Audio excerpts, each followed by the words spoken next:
Hi friends, the bed time story में आपका स्वागत है। आज की स्टोरी थोड़ी डिफरेंट है। एक टोकरी भर मुट्ठी स्टोरी का नाम है।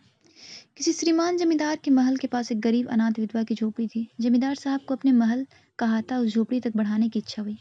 विधवा से बहुत कहा कि अपनी झोपड़ी हटा ले, पर वह कई जमाने से वहीं बसी हुई थी। उसका प्रिय पति और इकलौता पुत्र भी उसी झोपड़ी में मर गया था। पुतोह भी एक 5 वर्ष की कन्या को छोड़कर चली गई थी। अब यही उसकी पोती इस वृद्धा काल में एकमात्र आधार थी। जब उसे पूर्ण स्थिति को याद आ जाती तो मारे दुख के फूट फूट कर रोने लगती। जब से उसने अपने श्रीमान पड़ोसी की इच्छा का हाल सुना, तब से वह मृतप्राय हो गई थी। उस झोपड़ी में उसका मन लग गया था, बिना मरे वहां से निकलना नहीं चाहती थी। श्रीमान का सब प्रयत्न विफल हुआ, तब वे अपनी जमींदार चाल चलने लगे और बाल की खाल निकालने वाले वकीलों को थैली गर्म करने लगे। उन्होंने अदालत में झोपड़ी पर अपना कब्जा करा लिया और विधवा को वहां से निकाल दिया। बेचारी अनाथ तो थी ही, पास पड़ोस में कहीं जाकर रहने लगी। एक दिन श्रीमान उस झोपड़ी के आसपास टहल रहे थे और लोगों को काम बता रहे थे, तो विधवा हाथ में एक टोकरी लेकर वहां पहुंची। श्रीमान ने उसे देखते ही अपने नौकरों से कहा, इसे यहाँ से तुरंत हटा दो। पर वह गिड़गिड़ा कर बोली, महाराज, अब तो ये झोपड़ी तुम्हारी हो गई है, मैं उसे लेने नहीं आई हूँ, बल्कि महाराज क्षमा करे तो एक विनती है। जमींदार साहब सिर हिलाने पर उसने कहा, जब ये झोपड़ी छूटी तब से मेरी पोती ने खाना पीना छोड़ दिया है। मैंने बहुत कुछ समझाया, पर वह एक नहीं मानती। यही कहा करती है कि अपने घर चल, वहीं रोटी खाऊंगी। अब मैंने ये सोचा कि उस झोपड़ी में एक टोकरी भर मुट्ठी लेकर उसी चूल्हा बनाकर रोटी पकाऊंगी। इससे भरोसा है कि वो रोटी खाने लगेगी।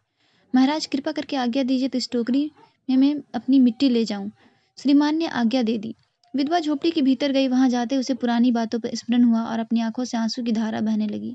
अपने आंतरिक दुखों और किसी को संभाल कर उसने अपनी टोकरी भर मुट्ठी भर ली और हाथ से उठाकर बाहर ले आई। फिर हाथ जोड़कर श्रीमान से प्रार्थना किया, महाराज, कृपा करके इस टोकरी को जरा हाथ लगाइए, जिससे मैं अपने सिर पर धर लूं। जमींदार साहब पहले तो बहुत नाराज हुए, पर जब वह बार बार हाथ जोड़ने लगी तो पैरों पर गिरने लगी, तो उनके मन में कुछ दया आ गई। किसी नौकर से ना कहकर आप ही स्वयं टोकरी उठाने आगे बढ़े। जो ही टोकरी को हाथ लगाकर ऊपर उठाने लगे, तो ही देखा कि यह काम उनकी शक्ति के बाहर है। फिर तो उन्होंने अपने सब ताकत लगाकर टोकरी को उठाना चाहा, पर जिस स्था न टोकरी रखी थी वही स्थान में ऊंची भी नहीं हुई। वो लज्जित होकर कहने लगे, नहीं, ये टोकरी हमसे नहीं उठाई जाएगी। यह सुनकर विधवा ने कहा, महाराज, नाराज ना हो, आपसे एक टोकरी भर मुट्ठी नहीं उठाई जाती। इस झोपड़ी में तो हजारों टोकरियां मिट्टी पड़ी है। आप उस भार पर कैसे औकर उठाओगे? आप ही इस बात पर विचार कीजिए। जमींदार साहब धनमंद गर्वित हो गए, अपना कर्तव्य भूल गए थे, पर विधवा के उपयुक्त वचन सुनते ही उनकी आंखें खुल गई।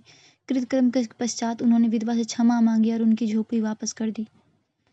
स्टोरी अच्छी लगी हो तो प्लीज़ लाइक एंड सब्सक्राइब कर दें। धन्यवाद।